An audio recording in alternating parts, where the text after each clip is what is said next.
Welcome students, welcome back to our YouTube channel सिkhsaodisha। तो आज आम class 10th English first prose a letter to God आम बुझा।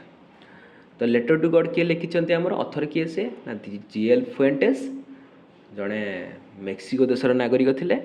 चलो फास्ट आम एबाउट टू अथर पढ़ा तापर टेक्स्ट पढ़ा।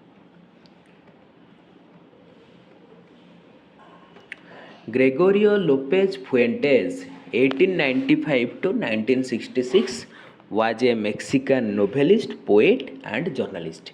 से कौन थे ना मेक्सिको देशर नागरिक थे आ नोभेलिस्ट थे। नोभेलिस्ट माने कौन ना जे हूँ उपन्यास लिखती कौन कहवा उपन्यासक, पोएट कवि थे, जर्नालीस्ट थे। Fuentes started writing at the age of 15।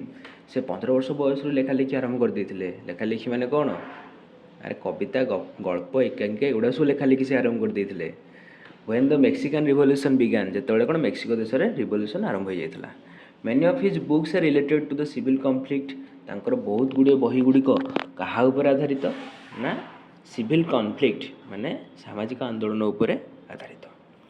His stories are exciting and humorous. तांकर कहानी गुड़िक आग्रहपूर्ण आउ कौन अटे मजादार अटे।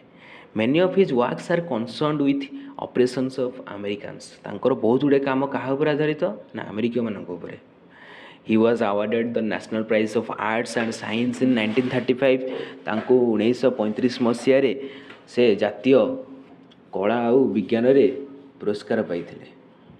तापर देखिए नोट्स आ ग्लोसरी कौन देला crest top the highest part of a hill गोटे पहाड़ बा पर्वतर सब उच्चा जगह dotted with scattered over an area गोटे अंचल पूरा चारिआडे खेली प्रेडिक्ट फोरटेल द फ्यूचर भविष्य को कौन करवा अंदाज लगे कहवा ड्रेप कभर करवा लोकोस्ट लोकोस्ट हूँ गोटे इनसेक्ट जोटा कि से कौन करती कीटपतंग से ग्रुप रे आसती आउ कौन करती शस्य क्षेत्र पूरा खाई नष्ट कर पलाती पूरा। सॉलिटारी लोनली बा सिंगल एकुटिया। अपसेट डिस्ट्रक्ट माने मन दुख आ कनसाइंस आमर विवेक। पेसो पेसो हूँ कौन ना हूँ अमेरिका और लाटिन अमेरिकार कौन थी से ना मुद्रा थिला सेटा। तापर देखो आमिएबुल देला किए से ना खुशी खुशी मिजाज correspondence act of writing letters resolution form decision contentment satisfaction crooks dishonest person और पीपल। चलो ए स्टोरी स्टार्ट करवा। ए लेटर टू गॉड शुणिकी मन को कौन कथा आसे कौन भगवान गोटे चिठी लिखा हे किए भगवान चिठी लिख भगवान कौ पोस्ट थ्रू रे भगवान पाक चिठी जीव कौ पोस्टल एड्रेस कौन पिनकोड कौन। हाँ चलो देखिए। Have you ever written a letter to God कौन तुम के भगवान चिठी लिखिच कि। Did you ever come across someone writing a letter to God तुम कौन एमती कौन व्यक्ति नजर में आसीच जो मैंने कि जी कि भगवान गोटे चिठी लिखुवार देखीच। People believe faith can move mountains लोक विश्वास करती समस्ते विश्वास करूँ मन में विश्वास थे आम कौन कर पहाड़ को कौन दोहल दे पार। But what should we put our faith in किंतु आम विश्वास कौन रखा दरकार क्या विश्वास रखा दरकार। This is the question this story delicately poses आ कहानी यही प्रश्न उपर आधारित। हाँ देख Lencho is a farmer who writes a letter to God asking for a sum of money when his crops fail. Lencho हूँ गोटे कौन थिला ना गोटे कृषक थिला जार खेत रे फसल गुड़ नष्ट है से भगवान गोटे चिठी लिखिला और चिठी से कौन लिखिला ना कि टंका मागिला भगवान को। Does Lencho's letter reach God कौन लेंचोर चिठी भगवान पाखे पहुँची थी। Does God send him the money कौन भगवान ताको टंका पठेइछंती। Think and try to answer this question चिंता कर आ प्रश्न उत्तर तो चेष्टा कर। चलो आम जी एथर विषय को। The house the only one in the entire valley sat on the crest of a low hill. सेठारे उपत्यकार समस्त समुदाय उपत्यकार सेठारे गोटे बोली घर थिला जोटा कि कौन ना गोटे कौन लो हिल रो उपरे अवस्थित थिला। From the height one could see से ही उच्चतारू one would see the river and the field of ripe corn dotted with the flowers that always promised a good harvest. ସେ ଉଚ୍ଚତାରେ ଜଣେ କ'ଣ ଦେଖିପାରିବ ନା ସେଇ ପାଖରେ ବହି ଯାଉଥିବା ନଦୀକୁ ଦେଖିପାରୁଥିଲା ଆଉ ତାର କ'ଣ ଶସ୍ୟ କ୍ଷେତକୁ ଦେଖିପାରୁଥିଲା ଯେଉଁଥିରେ କ'ଣ ନା ହେଉଛି ଶସ୍ୟ ଗୁଡ଼ିକ ଫୁଲରେ ଭରି ଯାଇଥିଲା ଆଉ କ'ଣ ପ୍ରମିସ୍ କରୁଥିଲା ଯେ ଗୋଟେ ଭଲ ଅମଳ ହେବ ବୋଲି। The only thing the earth needed was a downpour or at least a shower. କେବଳ ଜିନିଷ ଯେଉଁଟାକି କ'ଣ ନା ହେଉଛି ଏଠି କ'ଣ ମାଗୁଥିଲା ଭୂମି ନା କେବଳ ଚାହୁଁଥିଲା ଗୋଟେ କ'ଣ ବର୍ଷା।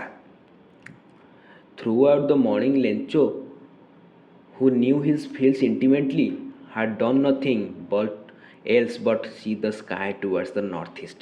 ସକାଳୁ ସକାଳୁ ସକାଳ ପହରରୁ ଲେଞ୍ଚ କ'ଣ କରୁଥିଲା କିଛି କରୁନଥିଲା ଯିଏକି କ'ଣ କରିଥିଲା ନା ଯିଏ ତାର କ୍ଷେତକୁ ଭଲ ଭାବରେ ଜାଣିଥିଲା ସେ କିଛି ନ କରି ବସିଥିଲା ଆଉ କ'ଣ କରୁଥିଲା କେବଳ ଆକାଶକୁ ଚାହିଁଥିଲା। କେଉଁ ଆକାଶକୁ ନା ଉତ୍ତର ପୂର୍ବ ଆକାଶକୁ। ନାଉ we are really going to get some water oh man। ସ୍ତ୍ରୀ ଲୋକ ଜଣଙ୍କୁ ସେ କହୁଛି ଯେ ହେଉଛି ବର୍ତ୍ତମାନ ଆମେ କ'ଣ ବାସ୍ତବରେ ପ୍ରକୃତରେ କିଛି ଜଳ ପାଇବାକୁ ଯାଉଛେ ବା ପାଣି ପାଇବାକୁ ଯାଉଛେ। ଇଟ୍ ଇଜ୍ ଓ ମ୍ୟାନ୍ କିଏ ସେ ଲେଞ୍ଚୋର wife. The woman who was preparing supper replied yes God willing. ସ୍ତ୍ରୀ ଲୋକଟା ଜଣକିଅ ଯିଏକି କ'ଣ କରୁଥିଲା ରାତ୍ରିକାଳୀନ ଖାଇବା ବନାଉଥିଲା ସପର୍ ମିନ୍ସ କ'ଣ ନା ସନ୍ଧ୍ୟାକାଳୀନ ହାଲୁକା ଖାଦ୍ୟ। ସେ କହିଲା ଉତ୍ତର ଦେଲା କ'ଣ ନା ଭଗବାନ ଚାହିଁଲେ ନିଶ୍ଚୟ ହେବ। The older boys were working in field. ବଡ଼ ପିଲାମାନେ ହେଉଛି କ୍ଷେତରେ କାମ କରୁଥିଲେ। While the smaller ones were playing near the house until the woman called to them all come for dinner. ଆଉ ଯେତେବେଳେ କି ଛୋଟ ପିଲାମାନେ କ'ଣ କରୁଥିଲେ ଘର ପାଖରେ ଖେଳୁଥିଲେ ଯେପର୍ଯ୍ୟନ୍ତ ସ୍ତ୍ରୀ ଲୋକ ଜଣକ ସେମାନଙ୍କୁ ସମସ୍ତଙ୍କୁ ନ ଡାକିଛି କ'ଣ କରିବା ପାଇଁ ନା ଡିନର୍ କରିବା ପାଇଁ ରାତିରେ ଖାଦ୍ୟ ଖାଇବା ପାଇଁ। It was during the meal that ଏଇ ଠିକ୍ ଖାଇବା ସମୟରେ ଜଷ୍ଟ ଆଜ୍ ଲେଞ୍ଚୋ ହ୍ୟାଡ୍ ପ୍ରେଡିକ୍ଟେଡ୍ ଯେପରି ଭାବରେ ଲେଞ୍ଚୋ କ'ଣ କରିଥିଲା ଅନୁମାନ କରିଥିଲା big drops of rain began to fall. ବଡ଼ ବଡ଼ ବର୍ଷା ଠୋପା କ'ଣ ହେବାକୁ ଲାଗିଲା ପଡ଼ିବାକୁ ଲାଗିଲା। In the north east huge mountains of clouds could be seen approaching. ଉତ୍ତର ପୂର୍ବ ବଡ଼ ପର୍ବତର ପଛପଟୁ କଳାହାଣ୍ଡିଆ ମେଘ କ'ଣ ଆସୁଥିବାର ଦେଖାଗଲା। The air was fresh and sweet. ବାୟୁ କ'ଣ ଥଣ୍ଡା ପବନ ଆଉ କ'ଣ ମଧୁର ଆଉ ସତେଜରେ ଭରିଗଲା। The man went out for no reason then to have the pleasure of feeling the rain on his body. ଲୋକ ଜଣକ ବାହାରକୁ ପଳେଇଲା ଅନ୍ୟ କୌଣସି କାରଣ ପାଇଁ ନୁହେଁ କ'ଣ କରିବା ପାଇଁ ନା ସେଇ ବର୍ଷାର ଜଳକୁ ନିଜ ଶରୀରରେ କ'ଣ ଅନୁଭବ କରିବା ପାଇଁ। And when he return he exclaimed. ଏବଂ ଯେତେବେଳେ ସେ ଫେରି ଆସିଲା ସେ ଚିଲେଇକିରି କହିଲା these are not rain drops falling from the sky they are new coins. ଏଗୁଡ଼ିକ କ'ଣ ଅଟେ ନା ବର୍ଷା ଠୋପା ନୁହେଁ ଯେଉଁଟାକି ଆକାଶରୁ ପଡ଼ୁଛି ଏଗୁଡ଼ିକ ନୂଆ ଟଙ୍କା। The big drops are 10 cent pieces and the little ones are 5। ବଡ଼ ବଡ଼ ଠୋପା ହେଉଛି 10 ଟଙ୍କିଆ କଏନ୍ ଛୋଟ ଠୋପା ହେଉଛି 5 ଟଙ୍କିଆ। ତାପରେ ପାରାଗ୍ରାଫ ଦେଖ with a satisfied expression he regarded the field of ripe corn with his flowers draped in a curtain of rain. ଯେତେବେଳେ ତାର ଶସ୍ୟ କ୍ଷେତଟି କ'ଣ ହେଇଗଲା ନା ଗୋଟେ ପୁରା ଭଲସେ ପୁରା ବର୍ଷା ପୁରା ଚାଦରରେ ଘେରି ହେଇଗଲା ସେତେବେଳେ ସେ କ'ଣ ନା ଦୀର୍ଘ ନିଶ୍ୱାସ ନେଲା ବା ଗୋଟେ ଶାନ୍ତିପୂର୍ଣ୍ଣ କ'ଣ ଏକ୍ସପ୍ରେସନ୍ ଦେଲା। But suddenly a strong wind began to blow. କିନ୍ତୁ ହଠାତ୍ କିନା ଗୋଟେ କ'ଣ ବହୁତ ଜୋର ପବନ ବୋହିବାକୁ ଲାଗିଲା। Along with the rain very large hailstones began to fall. ବର୍ଷା ସହିତ କ'ଣ ବଡ଼ ବଡ଼ କୁଆପଥର ମଧ୍ୟ ପଡ଼ିବାକୁ ଲାଗିଲା। These truly did resemble new silver coins. The boys exposing themselves to the rain ran out to collect the frozen pearls। ଆଉ ପିଲାମାନେ କ'ଣ କରିବାକୁ ଲାଗିଲେ ସେମାନଙ୍କୁ କ'ଣ ବର୍ଷାରେ ଯାଇକିରି ସେଇ କ'ଣ ନା ହେଉଛି କ'ଣ ସଂଗ୍ରହ କରିବାକୁ ଲାଗିଲେ ସେଇ କୁଆପଥର ଯେଉଁଟାକି ଏଠି କୁହାଯାଇଛି ଫ୍ରୋଜେନ୍ ପଲ୍ସ ମାନେ କ'ଣ ଜମି ଯାଇଥିବା ମୁକ୍ତା। It's really getting bad now exclaimed the man. ବ୍ୟକ୍ତି ଜଣକ ଚିଲେଇବାକୁ ଲାଗିଲା ବର୍ତ୍ତମାନ ବହୁତ ଖରାପ ହେଲାଣି ଆମ ପାଇଁ। I hope it passes quickly. ମୁଁ ଆଶା କରୁଛି ଏଇଟା ବହୁତ ଶୀଘ୍ର ଏ ଜାଗାରୁ ପଳେଇବ। It did not pass quickly. କିନ୍ତୁ ଏହା କ'ଣ ହେଲାନି ଶୀଘ୍ର ସେ ଜାଗାରୁ ଅତିକ୍ରମ କଲାନି। For an hour the hail rained on the house the garden the hill side the cornfield and the whole valley.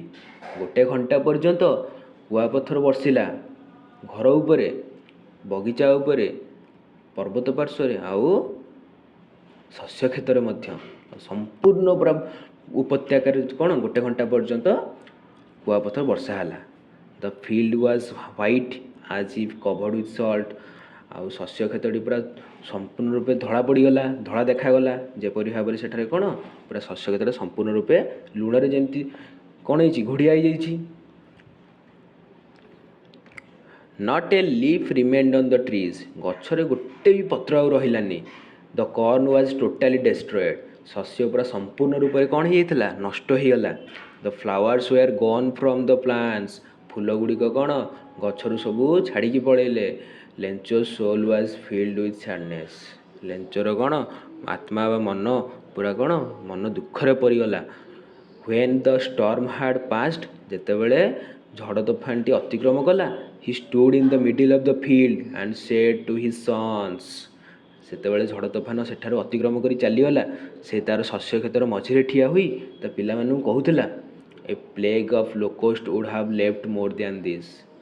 गोटे कौन ना कीटपतंग मानकर कीटपतंग मानकर ग्रुप मध्य आसीथिले कौन किछि ना किछि छाड़ी जाई थांता, या अपेक्षा ये तो किछि भी छाड़िलानी, संपूर्ण रूप से नष्ट कर दे पळेला पूरा हमर शस्य को। The hail has left nothing, कुआपथर किछि भी रखिलानी। This year we will have no corn, यही वर्ष आम पाखे किछि भी शस्य रहिबो नाही।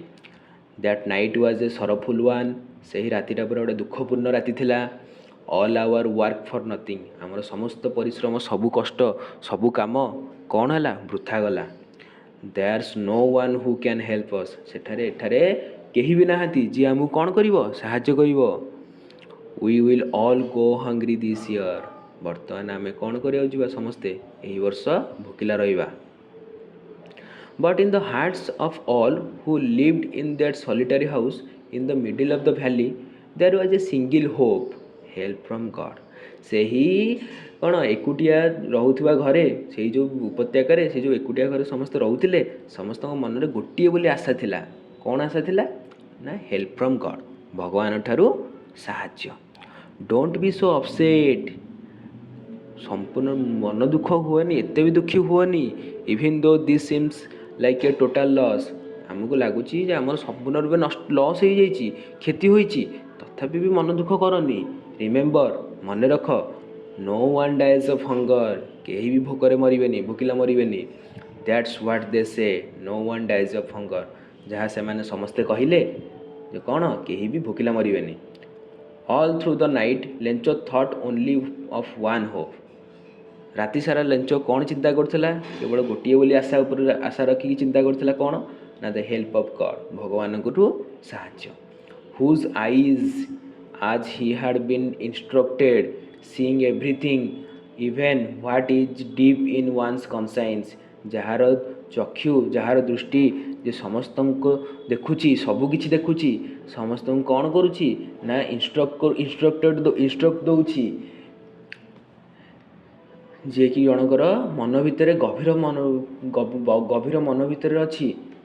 Lencho was an ox of a man, Lencho कौन थिला जड़े बलद परी कर्म करुवा मनीष थिला। एठी शुण, एठी ऑक्स ऑफ ए मैन अर्थ होची बलद नथिला, माने से बलद परी खटुथिला माने काम करुथिला। से working like an animal in the fields, से शस्य क्षेत्र में गोटे पशु भली से काम करुथिला। But still he knew how to write, किंतु तथापि से जानी किपरि भाव में लेखा पढ़ा हुए। द फॉलोइंग संडे, ता परवर्ती आसुवा रविवार ए डे ब्रेक, दिन बेला ब्रेक समय he began to write a letter which he himself would carry to town and place in the mail, से गोटे चिठी लिखा आरंभ कला जोटा से निजे नहीं कड़ सहर गला आउ कौन चिठी बक्स पकेला। It was nothing less than a letter to God, यह किसी नथिला, यह कौन थिला गोटे भगवान गोटे चिठी थिला।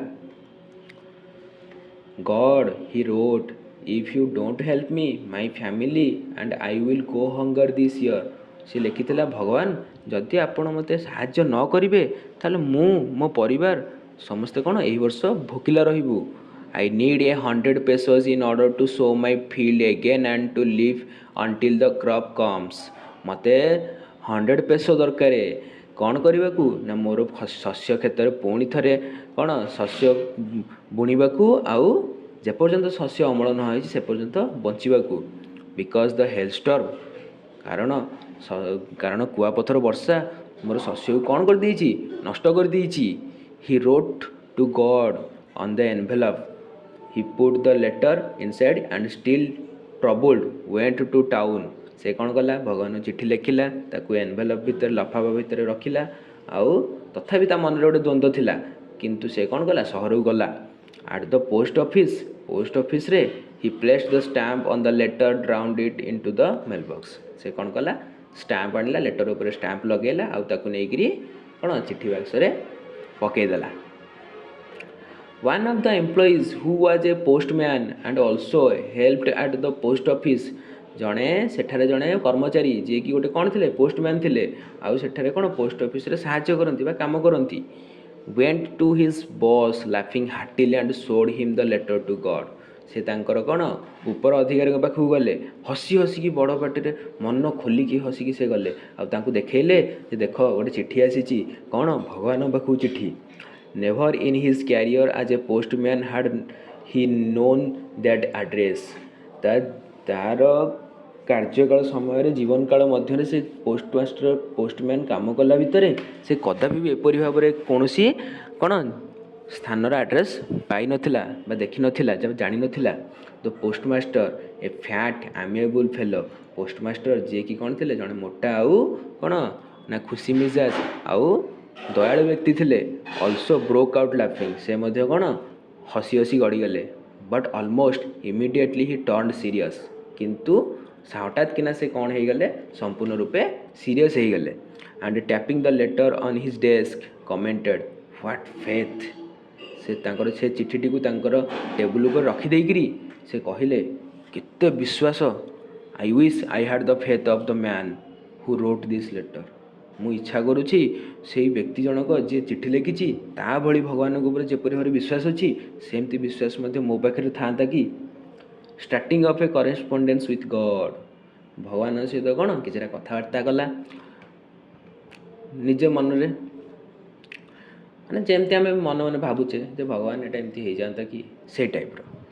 ସୋ ତେଣୁ in order not to shake the writer's faith in God, ତେଣୁ ଭଗବାନଙ୍କ ଉପରେ ସେହି ଲେଖିଥିବା ଲେଖକଟିର ବା ଚିଠି ଲେଖିଥିବା ବ୍ୟକ୍ତିଟିର ବିଶ୍ୱାସକୁ ନ ଭାଙ୍ଗିବା ପାଇଁ ଦ ପୋଷ୍ଟମାଷ୍ଟର କେମ୍ ଅପ୍ ୱିଥ୍ ଆନ୍ ଆଇଡ଼ିଆ।